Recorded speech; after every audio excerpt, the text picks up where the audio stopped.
Hello everyone and welcome to Arts 8 Lesson 1. For our lesson, we are going to talk about Southeast Asian art. But before we proceed to our topic, let us first identify the lesson objectives.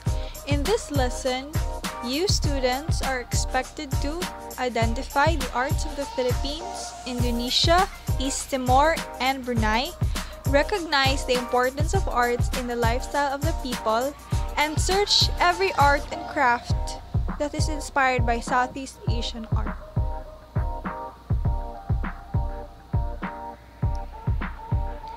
In here, we're going to talk about the Philippines, Indonesia, East Timor, and Brunei. First, let us go to the Philippines. The first artwork that we are going to talk about from the Philippines is the Bahay Kubo. Climate determines the kind of housing and structure that can be seen in a particular location. Having a tropical climate, the Philippines is no stranger to warm, sunny, and sometimes humid weather. In pre-colonial Philippine architecture adapted to this condition, hence the prominence of the Bahay Kubo or the Nipa hut. The Bahay Kubo is a stilt house found in the most parts of the archipelago, and it has become an iconic structure that reflects the local culture and rural lives of Filipinos. Another artwork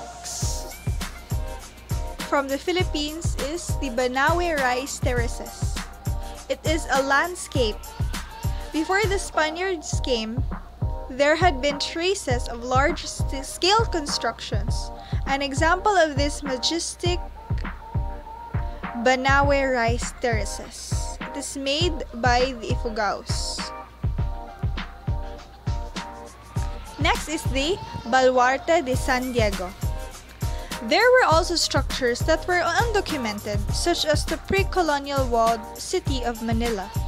Spanish colonizer dismantled it, only to rebuild it as the inner city of Intramuros.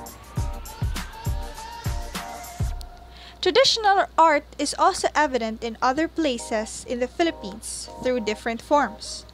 Some of them have stood the test of time. The indigenous practice of tattooing is an example. Here is what we call the pintados, or the painted ones. The tattoos natives of the Visayan Islands were called pintados, or the painted ones, by the Spaniards. These natives had their bodies covered in tattoos, with only their hands and feet left bare. Others displayed various ways of assenting themselves.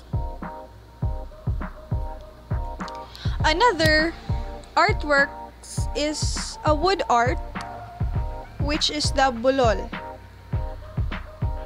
Wood sculptures and carvings are also forms of traditional art. People in the northern part of the Philippines were known for these. The most popular would be the bulol figures of the Ifugao. These sculptures were representation of their deities or animistic gods, and thus the figures were placed in rice granaries for the bountiful harvest. So the Ifugaos believe that this bulol can give them bountiful harvest for their rice and brought peace and healing in their tribe. Another is an ukir. The Muslims in southern Philippines have created a geometric design known as the ukir, which is influenced by the Indian and Islamic designs. An example of an ukir is sari manok from the Maranao. An example is the sari manok from the Maranaos, considered to be an important motif among the Muslim group. The sari manok depicts the bird with a fish on its beak or talons. The ukir designs are popularly used as decorative elements in Philippine Muslim architecture. Now we go to Indonesia. Like the Philippines, Indonesia Indonesia also displays rich traditional art that has traces of both Indian and European influences. The latter has strongly influenced Indonesian art since the 19th century. The first we have here an architectural art, the Toraja houses. The traditional structures in Indonesia are built in stilts. Home to the Batak and the Toraja indigenous groups, those buildings have oversized saddle roofs. Buffalo horns stacked one above another in front of the Toraja house are used to display a particular social status. In theater arts, Indonesians have what they call wayang. Theater in Indonesia also shows traditional artistry. The wayang, which refers to a variety of Indonesian theatrical forms, uses puppets. Now, we go to East Timor. Housing in East Timor is one way of identifying its distinctive artist tradition. The Bunak houses in East Timor have large colonial designs, while the Fataluco houses, on the other hand, are tall and elongated and are in stilt supports. Atop of the stilts is the main living room with a thatched roof.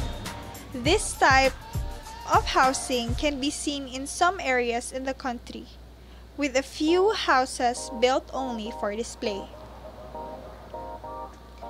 Another artworks from the East Timor is their textile. Also known as Timor-Leste,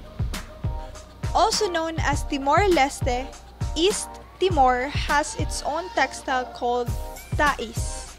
The tais, which is made mainly by women, showcase the fascinating ancient traditions of the East Timors. The textile has been crafted and used for several centuries. The textile is designed with feathers and ornaments, and it's primarily used among the religious. Some of the products made from tais are table runners, purses, bags, and bookmarks. Now, we proceed to Brunei. The kind of artworks that we're going to talk about from Brunei is their handicrafts. Art in Brunei has influences from its neighboring countries.